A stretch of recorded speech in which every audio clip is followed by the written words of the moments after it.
Yo, yo, welcome back to another edition of the Cruising Podcast. I'm your host, Andrew Cruz, and this is Wednesday, where you can find the Cruising Podcast is on YouTube, Apple Podcasts, Stitcher, anywhere you can find podcast needs. That's where you can find the Cruising Podcast. Also, where you can find updates of the Cruising Podcast is on Instagram at Cruising Podcast. Also, at Nice Sound Finest on Twitter. Today, this week actually is supposed to be the week of Valentine's Day. One of the more hallmarks, cash grab to empty men's or women's or ladies or however way you identify yourself pockets for their significant other. Um, yeah, yeah, we've all fell down this trap. Well, once or twice in our lifetimes. And yeah. But to me, the whole relationship and the way you court a female or a male, in my case a male courting another woman is it's fascinating to watch or listen to actually. One day I was, this one dude was trying to court a lady, and so I was people watching and also eavesdropping and just overall like bored and actually wanted a little bit of entertainment. And this shit was pretty entertaining. So this dude got mad because the girl wouldn't go and just have sex with him.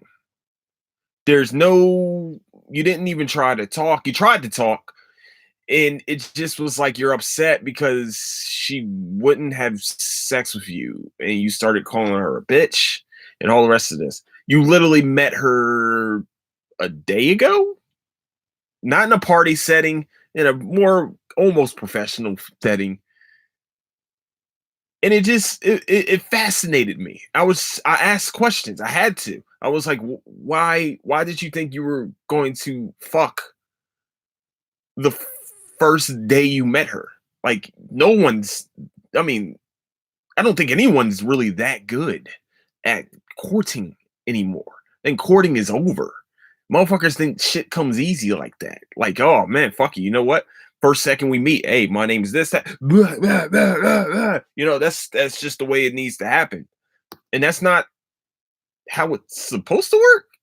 And if you're looking for that to work like that, maybe go to Vegas and pay for it. I don't know what else you're looking like if regular female or regular male or female, a lot of people have more self-respect kind of for themselves. And within the first seconds of meeting that person, you think sex is supposed to happen. It fascinated me. He was upset about it. He will even go up to her and ask her, you know, some other dudes that maybe she's talking to at the time, and he's just sitting there like, but is he funny? Yeah, he's funny, but he ain't funnier than me. Like, that works. That right there works. Or when we're doing something, when we have to do shit, and you don't need to be where I'm at, but because my thing was where you needed to next to where she's at, I don't know, next to where she's at, and you just sat there and you was like, yo, I want to just stand over here, work, just be so I can see you. Like, are you in love right now? Like, what the fuck is it? What is this, Romeo and what type of fucking shit is going on here? That's weird. Like, that's weird. First, you wanted to fuck. Now you just want to get there and just stare at her. No. What? It was just weird. Never seen the person again after that. Because he clearly didn't get any pussy in the first seconds. I've never in my life have seen shit like that before, and it just seems like it's more frequent now. What happened to going out and having a conversation with a lady? If y'all like each other, you take her out to dinner or coffee or something like that. Maybe even just start with coffee. Take her to coffee, have a conversation, go on a date, buy a flower, walk through the park. Maybe then sex can happen after that. If you have to go and you have a pickup line to get someone, then I don't think they're worth it. I think if they're willing to have sex with you after a minute of having a conversation with you, you might not want to mess with that. You might not want to mess with that person. That might be a petri dish of disease that I don't think you're ready for. I don't think you're ready for a shot like that. Like that's life changing. That is a life changing thing that you're sitting here and you're saying, "Well, since I'm not getting any pussy and you're not gonna let me do what I got to do, I'm gonna call you a bitch and say fuck you, man. The motherfucker knows she be fucking everybody. Now, but you want to be part of that list? That's the list you want to be part of? All right, well, if that's to each his own. But I don't want diseases. I don't want that. Why would I want to fuck with someone that would fuck me in a minute. Like that's too easy. There's a thrill in the chase a little bit. You didn't even want to chase. I was like, man, look, man, there's more fishes in the sea, bruh. You good? More fish in the sea, young man. Young gentleman. Well, not gentleman, clearly, but he's just like, man, I know there's more fish in the sea, but I want to fuck her. What? Huh? What the fuck is going on? I've never seen this before in my life. It was fascinating to watch. Fascinating.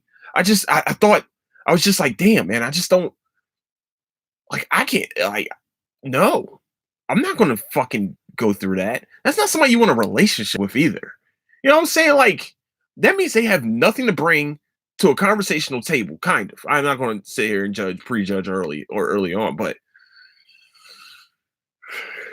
I mean, like, if you literally if you don't even have to really say your name and you get the fuck, is that weird for you? Like even probably prostitutes would tell you, like, ask you for your name, even want to have a conversation a little bit. Like, y'all, you wanted to fuck right away. What? Nobody's that good looking. What the fuck? Or unless Bill Cosby. But yeah, man, it was weird, man. It's just the dichotomy of like the courting stage of men and women now. It's like everybody wants to find a shortcut. Like, this is like Google. Like, you want to Google a relationship. Like, that shit ain't nah, motherfucker. Like, if you ain't gotta work for the relationship, then why the fuck are you in one? It just doesn't make sense. Why? I'd rather change. All right, well, oh, you want to talk for a little bit? All right, we can talk for a little bit. You want to go get some coffee? All right, cool. Want to get some pho? All right, cool. No, not fuck. I didn't want, no, not, I didn't say fuck. No, hold on, wait. I didn't say fuck. I said, you want to get some pho? Pho. Now, I'm not going to eat pho. You can eat the pho. I know a place, somewhere that makes pretty good pho here. And also, they have actually some excellent short fried rice. That's what I would be eating. And we can have a conversation across coffee or a dinner. Like, not even the best dinner, McDonald's. Who doesn't want to go to McDonald's? You know what I'm saying? Hey, look, let her get the Big Mac if that's what she wants. You know what I'm saying? A McFlurry, the ice cream machine usually is going to probably be down. But hey, even that is better than like a minute of talking and being like, yeah, let's get down, let's have some sex inside this warehouse. Like, that's weird. That's not weird. That to me, that's just like, if it's that easy, then I don't want it. That shit, no. Fuck no. That's like taking steroids and winning the fucking World Series the next day. Like, it's just weird. I don't want that. That's just no. Mm-mm. Nah. Nah. You're just inviting bugs. I'm not talking about like little critters. Probably might be little that's called crabs. But you don't want. I just don't. I will. Oh no. No. No. It's just, Chivalry died. Like, I see dudes not holding doors for women. They close the door on them. It's not close the door on them, but they will, like, me myself. I'm different. I guess I was bred differently or told differently. But you know what I'm saying? I've also been raised around a lot of women in my day. I've been raised I've been raised around a lot of women in my day. So I guess chivalry hasn't really died on my family. In my family, I know a lot of people's family. I know chivalry didn't die for. Okay, calm down. I know, but I see motherfuckers closing, like letting the door close on ladies. Like me myself, I would hustle in front of someone just so I can open the fucking door for them, no matter what. No, the ladies, of course. Um, like I don't. It's just maybe I'm just different. Like motherfuckers probably think I'm trying to speed past and be like, "Oh man, what that fucking asshole? Oh, he's holding the door. Thank you." Oh, sorry. Some people just don't say fucking thank you either. They just look at you mad. I remember an old dude one time got mad that I opened the door for his wife. Like he got mad. He was pissed I opened the door for her. But it was like that's just who I am. And I'm not trying to hit on your wife, dude. I'm just trying to. That's just what I do. And you can walk through the door too, but I understand as a man, you want to be the one to hold the door for your wife. My bad, my fault. I didn't notice that.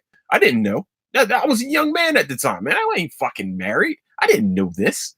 But then again, if that was my lady and some other dude opened the door for her, I'll be pretty fucking pissed. I ain't gonna lie. I'll be a little upset.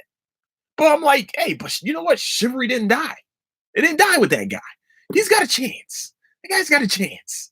I was like 16. You know what I'm saying? What am I going to do with a 40, 50-year-old woman? I mean, like, she'll break me. You know, like, I don't want that. I don't need that in my life. You know? And also, it looks like you're a gun carrying and you're a card carrying NRA guy. Why would I want to fuck with you? So he was mad that I opened the door. It just felt like chivalry died.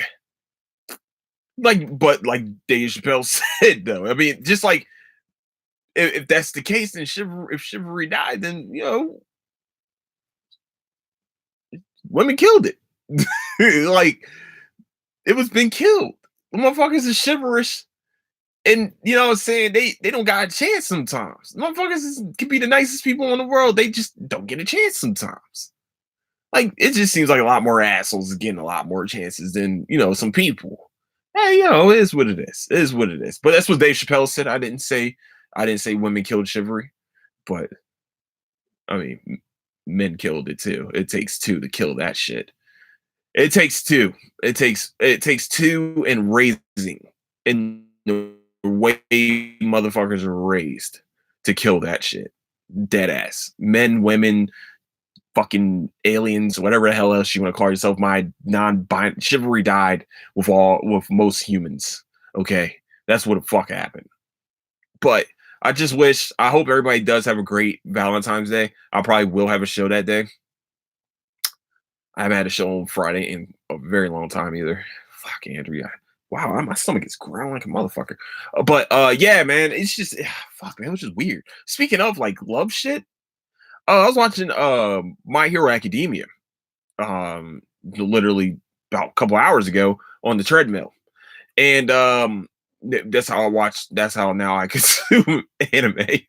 But I was playing My Hero, and I mean, not playing. I was watching My Hero while on. Fuck you, brain. Okay, let's get our shit together right now. Thank you. Fuck, man. So I was watching My Hero. It felt partly like like kind of a. It felt partly like a filler, and then it also felt like they're well, and they definitely are doing a whole new story arc right now. It looks like the provisional test is it's actually over now for Shoto, Todoroki, Kami, and Insa and Nasa. And they had to. It looked like they were about to go to battle with these kids that they were supposed to be like taming, pretty much. And what they actually did was with their quirks, they made like kind of like a amusement park. Like what was cool was like Insta, like the fucking kids, have all their quirks and they're throwing their quirks at all four of them, and they block all the quirks, and the kids like, oh, that good. And apparently, what it's looking like right now, and the theory is on My Hero right now, is that the more and more generations that are growing up with quirks, the more and more stronger they're going to get. And the more and more stronger they're going to get, they're talking about this is the world ending theory. People getting more and more quirks are going to be more uncontrollable. Now, think about it. If you're a kid and you have these special powers, you don't know how to fucking use them. mostly. You don't know how to control them. Most kids wouldn't know how to control these shits. And think about that in their fucking generations. By generations, they're getting stronger with their powers. Hey man, that's tough money right there. That's real tough. It's a hard thing that it's a hard. It'll be hard to think about, but that's a hell of a theory.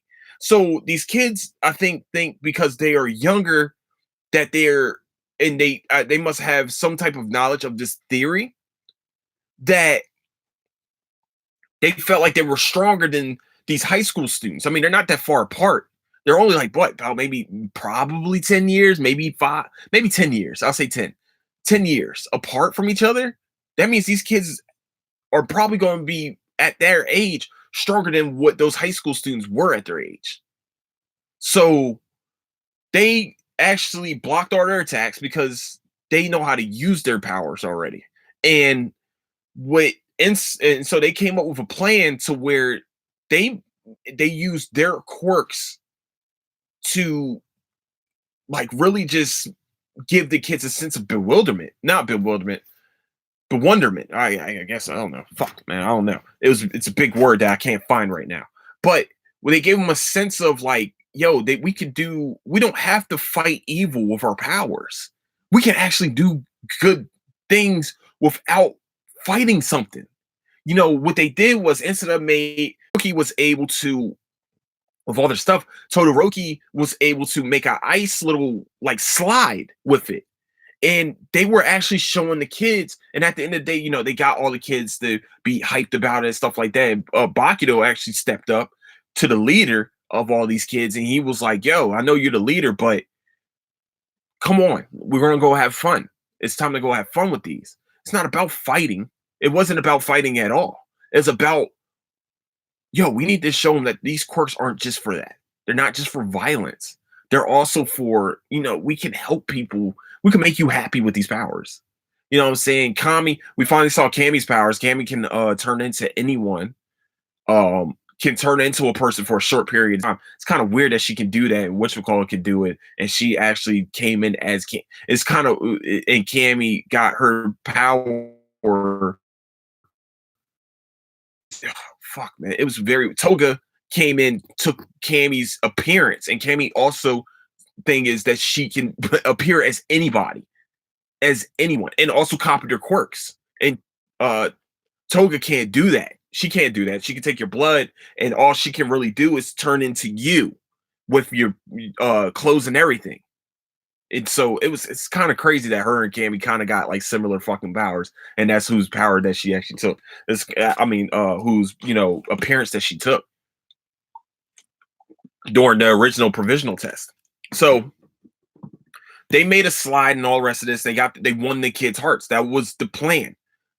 You had to win the kids' hearts. Now it's up to the teacher that's always fucking crying to actually teach these kids and actually tame their powers, help them tame the powers.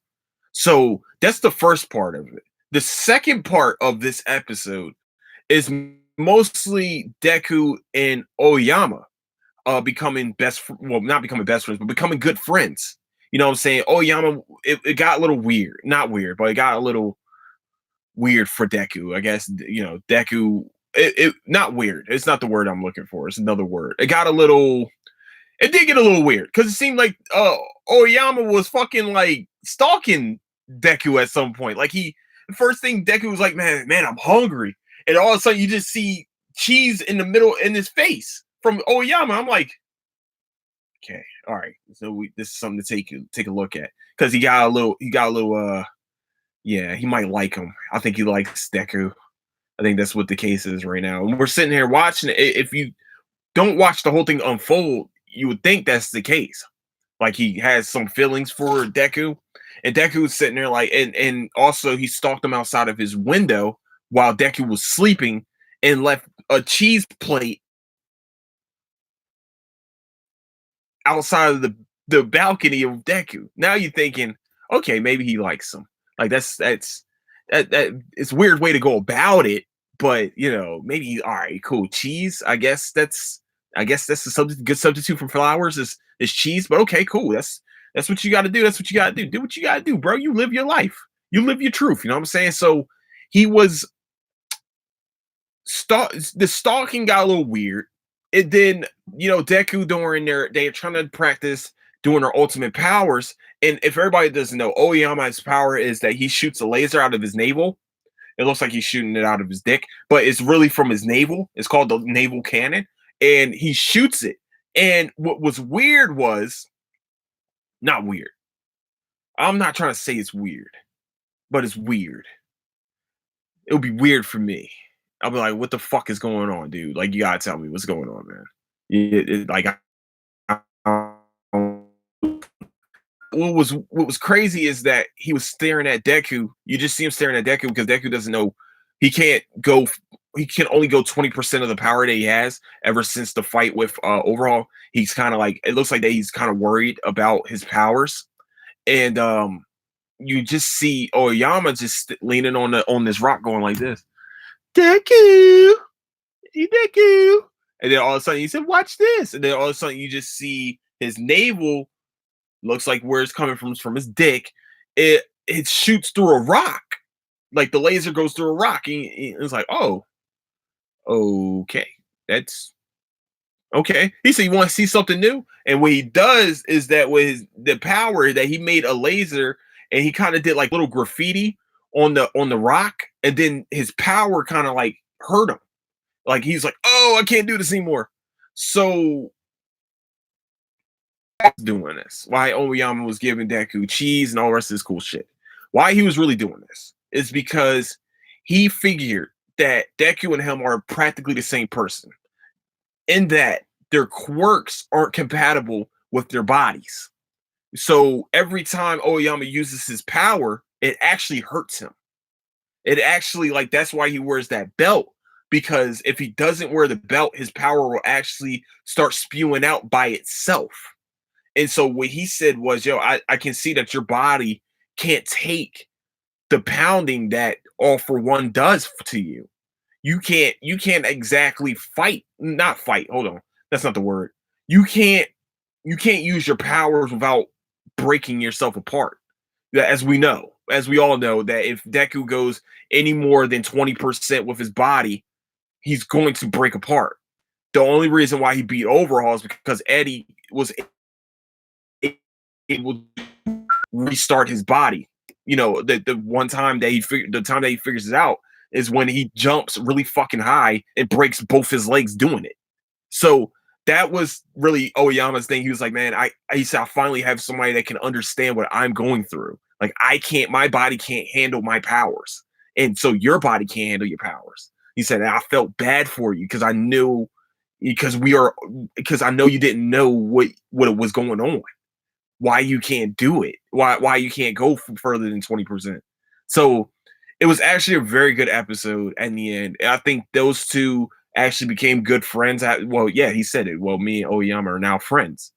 And yeah, I thought something else. I was like, "Oh, does Oyama like Deku? Okay, all right, well, man, yeah, go get yours, dog." But actually, that was the case. Yeah, it was actually very. It was, man, it was a really good episode. Now, will Deku ever get with Odorako? Odorako, Gravity, your Ravity. That's her name. That's going to be her name right now until I figure out her fucking name. But yeah, we ever get with the girl that floats people? She can float people with just touching them. But yeah, man, I think it felt like a filler. But we haven't really got anything from the League of Villains in a while. I think it's been about 3 episodes since we've seen the League of Villains. Seen any really villain at all.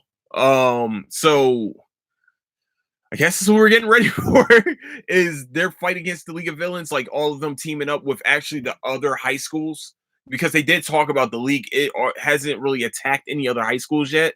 They've only really attacked the UA. So I guess what's coming up next is that UA is going to start working with other high schools around the country to hours in this, because they're starting to see all the heroes teaming up. Like, they actually got hero teams and shit, like their team names and stuff. Like, how we have the Avengers, the Justice League, and all the rest of that, and Suicide Squad and stuff like that. That's what they're starting to talk about now in the My Hero world. So I'm very excited to see what happens next with My Hero Academia, of course. But with that, I want to say, well, I was only supposed to do 15 minutes, but I've clearly not done that. I've actually got a little talkity. But I'm happy I did, and I truly, like I said, I truly am excited about the next episodes of My Hero Academia completely. Also, I'm starting to get more and more into Promise Neverland. We figured out who the child traitor is, and I'll talk about that. I'll talk about it tomorrow. I might do it. I might do a show tomorrow, especially about power and also about this show I've been watching on you Hulu. This show I just finished the first season called Reprisal. I'm talking about both of those tomorrow. If I have the energy tomorrow. I don't know what's been going on with me lately. I just haven't had energy. Like at the end of the nights, like when I work, it's just like I just don't have energy to talk. Like I just want to go fuck home at some points. So hopefully I can figure it out, man. And it's just I've been tired, man. I'm just really tired now. So we'll see. Hopefully I'll get through a show tomorrow and also on Friday for Valentine's Day and shit. But if you are watching, if you are hey, recommend this to a friend, please. That's all I'm asking. Recommend this to a friend. Also the Apple Podcast. If you guys leave a like or subscription, if you guys leave a like and subscription, also if you leave a review on the Apple Podcast, also if you leave a review, I think there's reviews on YouTube. I completely forgot if it is not. Oh yeah, hit the thumbs up button. Show or not enjoy the show, either or. Hey man, I might do a little bit of a giveaway. I might go and make some sweatshirts, or well, I might make some t-shirts of the logo of the Cruising Podcast logo, and send it off to you. But with that, I want to say, you guys, thank you so much for listening to Cruising Podcast. Where you mostly normally can find the Cruising Podcast is on YouTube and on Apple and on Apple Podcasts. Also, really anywhere you can find podcasts. Also, SoundCloud. My SoundCloud is definitely up there too. But with that, I want to, and also where you can find the latest updates to the Cruising Podcast is at Cruising Podcast on Instagram. Also at Nicetown Finest on Twitter. Wherever you guys need, let me know. Hit me up on Twitter if if you like the show or not, and you like the content, stuff like that. Thank you guys so much for listening. Don't do anything I wouldn't do. And I'll catch you guys possibly tomorrow for Power and Reprisal. So with that, thank you guys so much. Don't do anything I do. Deuces.